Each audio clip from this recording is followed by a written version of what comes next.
c'est qu'il se permet de s'aimer soi-même. Pour s'aimer soi-même, il faut avoir un ego. Il faut le construire de manière solide. Et donc, on se construit dans le regard des autres. Donc, l'ego s'édifie à travers les relations que nous avons, avec nos parents, avec nos frères et sœurs, avec nos petits copains, etc. Plus l'enfant grandit, plus son ego se développe. Et en même temps, et c'est là tout le rôle de l'éducation, il est nécessaire d'apprendre à un enfant à lâcher son ego, à le dépasser, à le transcender. Sinon, on tombe dans l'égoïsme total ou dans le narcissisme, dans lequel on n'aime que soi, on se fiche des autres et on refuse tout ce qui est désagréable. Et c'est invivable. Et donc, ça donne, on voit des fois ça, on voit des enfants rois dans lesquels tout tourne autour de leur ego. Et on voit des adultes qui n'ont pas bougé, hein, qui sont restés des enfants égotiques.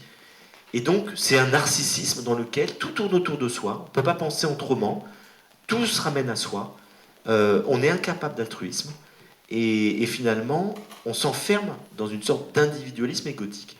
C'est invivable. C'est surtout invivable pour les autres d'ailleurs. Mais ça empêche d'accéder à la joie. L'ego coupe de la joie. Totalement. L'ego ne recherche que le plaisir. Il ne sait pas ce que c'est que la joie. Parce que la joie est liée à l'ouverture. La joie est liée à l'ouverture du cœur, à la rencontre, au lien, à la communion. La joie est toujours liée à une dimension d'empathie.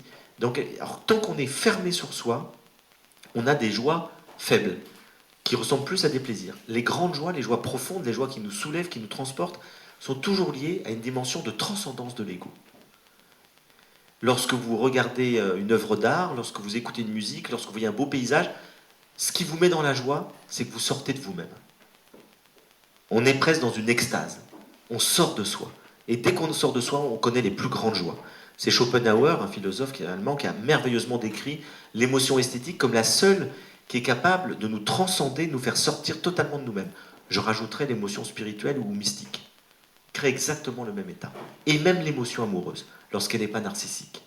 Et donc, on a des états, plus on sort de soi, plus on est capable de vivre des joies extrêmement profondes, extrêmement intenses, parce que justement, on dépasse les limites de notre petit moi. Donc, vous voyez comme c'est subtil l'ego. Il faut un ego fort et structuré pour être heureux. Sinon, on sera incapable, on sera vulnérable à toutes les attaques, à tous les dangers, on manquera d'estime de soi, on ne sera jamais heureux. Et en même temps, il faut être capable de lâcher son ego pour être dans la joie. Et si on a perdu la joie de vivre en Occident, pour beaucoup de gens, c'est qu'on est trop centré sur nous-mêmes. C'est ce qu'on appelle l'individualisme utilitariste.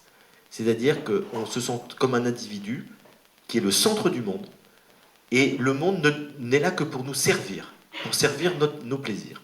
Et donc on utilise le monde, la planète, les choses, les gens, au service de notre plaisir. Tout ce qui est agréable, on le prend, tout ce qui est désagréable, on le rejette. Comme un petit enfant qui n'a pas développé une transcendance de son ego. Donc finalement, si on a perdu la joie de vivre en Occident, c'est qu'on est trop dans l'ego. Ce qui n'est pas le cas dans beaucoup de pays. Si vous voyagez, allez en Afrique, allez en Asie, allez en Amérique du Sud, les gens sont dans la joie de vivre. Pourquoi? Ils ont beaucoup moins d'individualisme. Ils sont beaucoup plus reliés aux autres, reliés au monde, ils sont croyants, et donc ils n'ont pas ce repli sur le moi qui crée cette tristesse de nos vies occidentales malgré tout le confort matériel que nous avons. Et là, on pourrait être milliardaire, tant qu'on est replié sur notre ego, il n'y aura jamais de grande joie.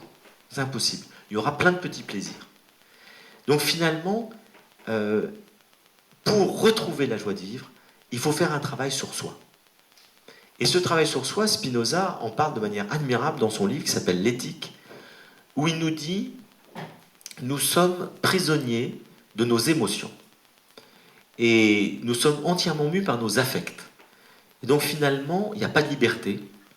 L'être humain pense qu'il est libre, qu'il est capable de faire des choix qui sont des choix de libre arbitre, alors que tous ces choix proviennent de ses émotions. L'émotion précède la pensée et la raison. Et c'est l'invention de la psychanalyse. 2 siècles et demi avant Freud, il nous dit que nous sommes mus par notre inconscient et par nos affects. C'est totalement vrai. On commence par être mus par nos affects. Et puis, après, on a des pensées qui vont rationaliser nos affects. C'est ce qu'on appelle le mental. Le mental, c'est tout le système, le logiciel de pensée qui accompagne le développement de notre ego. Sauf qu'à un moment donné, il faut être capable d'être lucide et conscient de soi-même. Et ça se fait par un travail de raison, qui n'est ni le mental ni l'ego, ou d'intuition, qui nous permet de dépasser ces logiciels de survie affective qu'est l'ego, intellectuel qu'est le mental pour faire des choix personnels, des choix raisonnés, des choix justes. Et donc tout le but pour Spinoza de la philosophie, on dirait aujourd'hui aussi de la psychologie, de la psychanalyse, c'est la lucidité. C'est savoir comment fonctionne notre mental, comment fonctionne notre ego, et comment nous sommes finalement mus par nos affects et par nos idées préconscientes. Et ce travail-là, il l'explique de manière assez remarquable dans l'éthique. On pourrait en parler aujourd'hui de manière similaire avec un travail thérapeutique en psychologie des profondeurs. C'est un travail de connaissance de soi, d'observation de soi, où on analyse nos émotions, nos désirs, nos idées, on les critique, et on s'aperçoit qu'il y a plein de choses qui ne sont pas justes, qui sont fausses, parce qu'on a reçu ça dans notre enfance, parce qu'on a tel traumatisme, parce qu'on a eu telle injonction, parce qu'on a telle croyance. Et donc il faut revisiter toutes nos pensées, toutes nos croyances, pour comprendre notre intelligence émotionnelle. Et une intelligence émotionnelle, ça s'acquiert avec l'observation et la connaissance de soi. À partir de là, nous pouvons avoir des idées justes. Et c'est ça le génie de Spinoza, c'est d'avoir compris que tout vient finalement pour changer de la justesse de nos idées et de nos croyances. Aujourd'hui, on va dire, tout vient de nos pensées.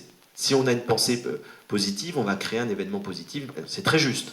Mais Spinoza le dit de manière encore plus radicale, il dit effectivement, nos émotions nous gouvernent, créent des pensées ou des croyances qu'il faut critiquer pour remettre à la place des pensées ou des croyances adéquates et non pas mues uniquement par nos émotions inconscientes.